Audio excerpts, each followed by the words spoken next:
د غزنی ولایت د محبس د 150 تنو څخه زیاتو بندیانو څخه د تعلیم الاسلام سیالۍ ازموینه واخیستل شوه.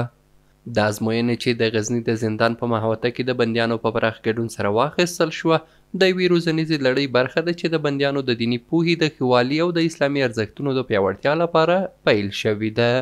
د دې ولایت د زندان مسؤلین وایي چې د ازموینه د مختلفو دیني موضوعاتو په اړه ده چې پایلې یې کولی شي په بندیانو کې مثبت بدلون رامنځته کړي او د دوی د پوهې د زیاتوالي لپاره مرسته وکړي.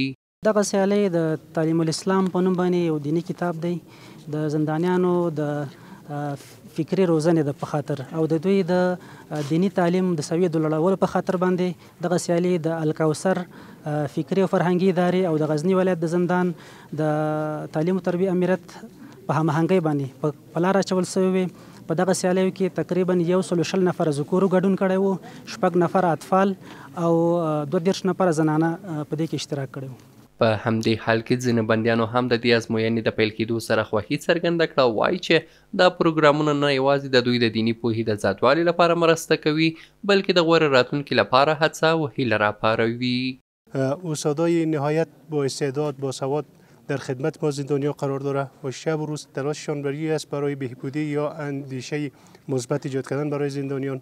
و امروز امتحان را که شما میبینید به نام تعلیم الاسلام مدت 1 ماه پیش کتاب برای ما توزیع شد.